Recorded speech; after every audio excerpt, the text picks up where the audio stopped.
So Bill Maher has been one of the staunchest Obama loyalists, maybe in the whole country. I mean, this guy loves him some Obama. But you're going to be surprised to learn Maher finally turned on Obama on a very specific issue. Now, the other day, we played for you the video of Obama on the Pod Save America podcast, and that's I would say they're very, standard resistance liberal type people. And they asked Obama about what's happening in Gaza right now, and Obama did this very both-sidesy commentary. He basically said, look, what happened on October 7th, the terror attack from Hamas was hideous and brutal and grotesque, and it was terrorism, and it was evil. That's true, while it also being simultaneously true that the conditions Palestinians are living in, it's unbearable. The occupation is unbearable. And so the reality of the situation is very complex, and people don't want to engage in the truth. They want to basically understand half the truth, one side of the equation. And then he goes on to do the typical, we need to talk to each other, bro. We need to, get together and, have conversations and stuff.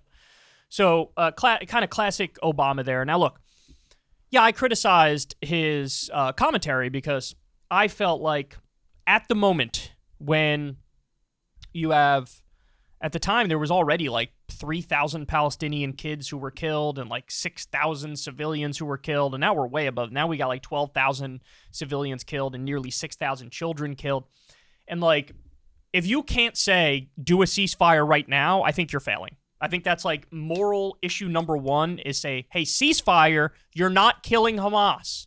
According to the UN, Israel is killing 74% innocent civilians. According to Euromed Monitor, it's over 90% innocent civilians. So he didn't say ceasefire, so I look at that and go, it's cowardice. This is both sides cowardice nonsense, right? Well, Bill Maher disagrees. Bill Maher is going to criticize Obama from the other direction. So, title and Mediaite, Obama disappointed Bill Maher with moral equivalency on Israel and Hamas. Enough! So, look, I would play the video for you, but these guys are notorious now with copyright stuff. HBO basically doesn't even allow it. So you guys can go to Mediaite to check out the whole video if you want, but I will read you what he says here and we'll react to it. Bill Maher said Friday that former President Barack Obama disappointed him with comments in response to the conflict between Israel and Hamas in Gaza. On Friday night's edition of HBO's Real Time with Bill Maher, the comics panel guests were author and podcast host Jordan Peterson and New York Times opinion columnist Pamela Paul. As they discussed President Joe Biden's prospects in 2024, the subject of the Israel-Hamas war obviously came up, and Maher mentioned the former president's comments. Obama said on a podcast this week that, quote, nobody's hands are clean in the war between Israel and Hamas in Gaza. What Hamas did was horrific, and there's no justification for it. And what is also true is that the occupation and what's happening to Palestinians is unbearable, said Obama, equating the horrific terror attack of October 7th that targeted civilian families for murder, torture, and rape with Israel's military response to the attack. Maher brought up Obama's comment saying that moral equivalency is disappointing. So he's like, there is no equivalence here. Let's continue. I must say I am struggling with people's moral equivalency still, said Maher. I mean, Barack Obama, who has rarely disappointed me, did so this week. He described Obama's remarks as not horrible but not helpful and then explained why the moral equivalence is false. First of all, the attack was only a month ago. A more savage attack than we've ever seen in reverse. There's a big difference in collateral damage and what Hamas did, he said as the audience applauded. Okay, so let's just respond to that first. Okay, let's just stick to the facts, stick to the numbers. Very straightforward here. Originally, the claim was 1,400 Israelis were killed by Hamas. I've since seen numbers revised to 1,200, according to some outlets. Now, some might still say 1,400. I've seen it revised down to 1,200. Whatever you want to say, whether it's 1,200 or 1,400, this next fact is the most important. That Israel's own numbers say about 55% of those killed by Hamas were military targets, which means about 45% are civilians. So, now look, that's really a horrible disparity, if I'm being honest. It's basically it's almost 50-50, right? If 1 out of every 2 people you're killing is an innocent civilian, you're a terrorist. Because I think you're doing it on purpose. You don't really care to make much of a distinction. You know, I've said this before on the show, but a general rule of thumb in a conflict is if 1 out of every 10 happens to be a civilian, I think you have a case where you could say collateral damage. Maybe if you stretch it 2 out of 10, But really, once you get into 30% civilian, 40%, 50%, 80%, then it's like, okay, I don't really believe you when you say you're trying to be specific and measured in your response, right? So that's on the Israeli casualty side. 55% military, 45% innocent civilians. On the Palestinian side, Israel is killing, the low number is 74% innocent civilians. The high number is about 94% innocent civilians, which, by the way, is right in line with Operation Protective Edge in 2014. Israel killed 80% innocent civilians on the Palestinian side. And now also, not only as a percentage, also as a raw number, the death rate on the Palestinian side is way higher. So now you have about 12,000 innocent civilians killed and almost 6,000 children killed. So look, if it's between 74% and 94% civilian death rate, I'm sorry. That says to me, you're doing it on purpose. Now, people will swear up and down, and they'll disagree. You know how I know they're wrong? Listen to the commentary coming from top Israeli officials. Many of them are openly being genocidal. You have the one the other day that said, we're doing a Gaza Nakba. Just coming out and saying it. You have others calling them human animals. Palestinians are human animals. You have another one saying, we're not trying to be specific, we're trying to cause damage. You have Netanyahu's comments about Amalek from the Bible. And, you know, in that passage, they talk about killing mother and son and babies and all that stuff. So they're saying it in a much more clear and straightforward way. You have people floating nuking Gaza. Israeli politicians floating nuking Gaza. Also, if they were being specific, Bill, they wouldn't have done a medieval siege. They wouldn't have shut off food, fuel, and water to over 2 million people.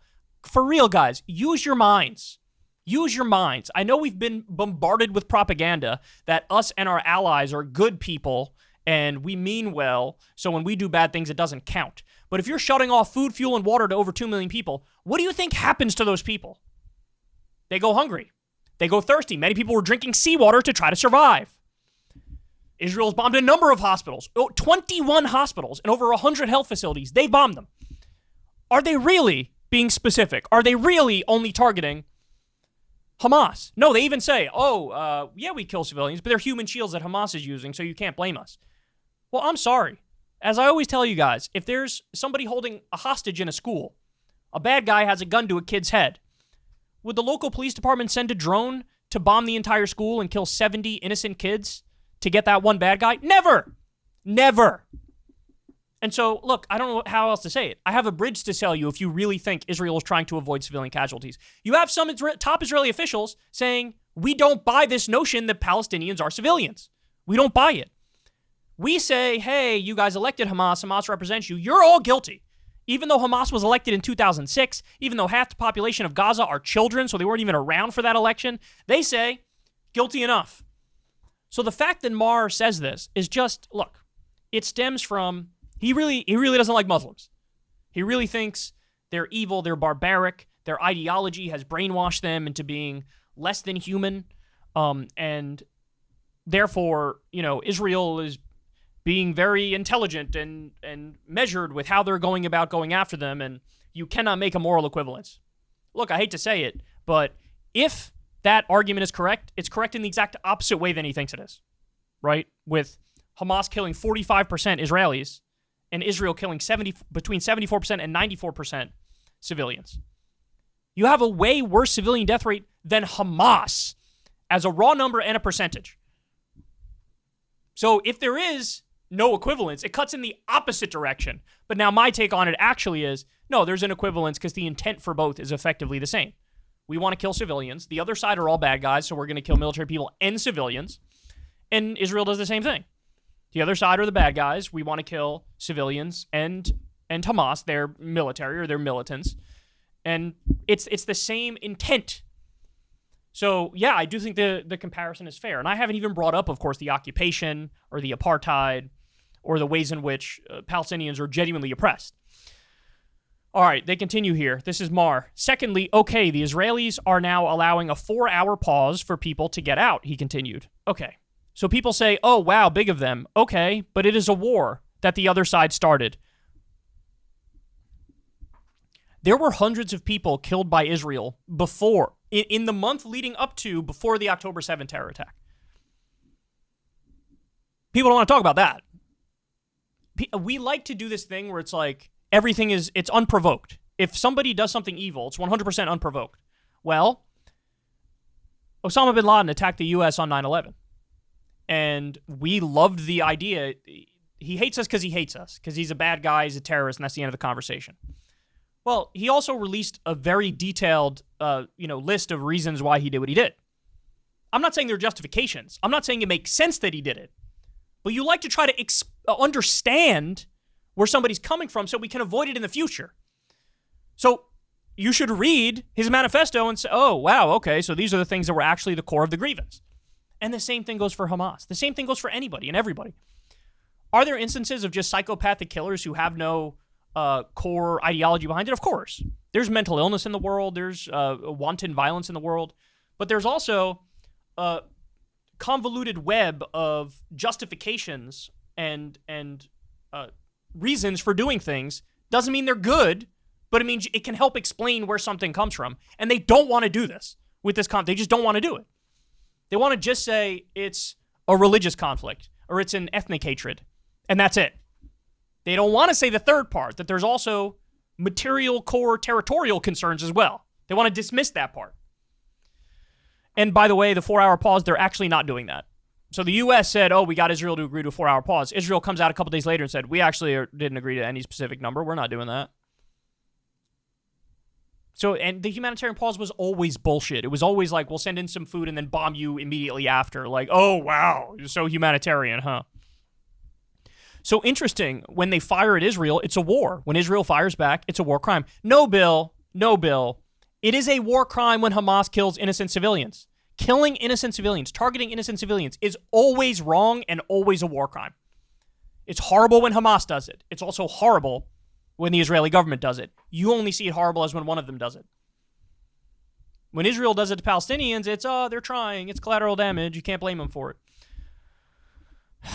Also, would Hamas do that? Would they give 4-hour pauses? No pausing. Enough with the moral equivalence, please, said Maher. Guests Jordan Peterson and Pamela Paul agreed with Paul, saying that Hamas very deliberately set out to kill civilians in the terror attack, whereas, as you pointed out, Israel is not trying to kill civilians.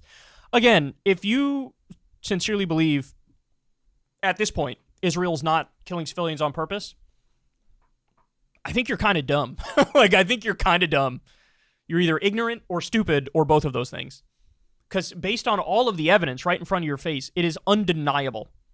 So I just hate, this is an attempt for Maher to just brush under the rug any evil thing Israel does. It's an attempt to brush it under the rug and say, look, yeah, do we do bad things sometimes? Sure. Does Israel do bad things sometimes? Sure. But since we mean well, and since our values are Enlightenment Western values, and we believe in progress, therefore it's like it's fundamentally different when we do evil things versus when the baddies do evil things. That's the argument.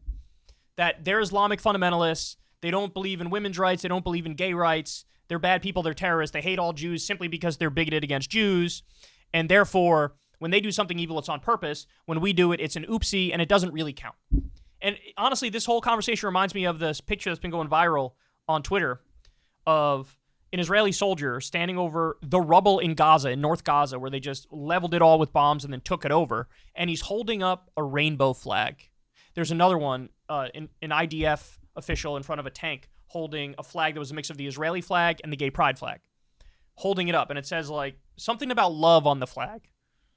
And it's like, this is the perfect encapsulation of the failure of identity-based liberalism. And as somebody said on Twitter, it's like, this is when liberalism crosses the line into fascism, basically. That here you have what you're justifying and rationalizing, bombing an entire village, bombing like all of North Gaza and displacing the people, doing an ethnic cleansing and pushing them south, and you're doing it under the guise of, hey, well, at least we support gay rights. I got bad news for you guys. Just because you suck cock doesn't mean you get a pass on war crimes, right? Like, being pro-gay rights is good, but also, if somebody has bad opinions on gay rights, does that mean they should be genocided? No. There's people in my family who are not good on gay rights. Should a cop come shoot them in the face? Somebody come kick them out of their house over that and take it? Like, it's so shallow. It's so hollow and vapid. This idea that since we're the good people who believe the good things, Enlightenment values things. And even if those things are true, they believe these things, right? And it's mixed in Israel, believe me. They don't have gay marriage there. But even if you say, okay, those things are true, you can't say, I'm a good person who believes in the good things, so now I can do bad things. No, you don't do that. If somebody's horrible on gay rights, that doesn't give you a right to murder them, right? Like, this is obvious. It should be obvious. But that's what this has become. It's very dystopian. It really is. And Maher's always been bad on this issue, but it's like, it's amazing to me that even with the toll of the devastation and the destruction, he's still doing the same old tired talking points. Like, at no point did it give you pause, like, hey, maybe I'm being a little, I mean, shit, there's almost 6,000 children who were killed in Israeli bombings. Maybe it's not the time to come out and say, well, they meant well.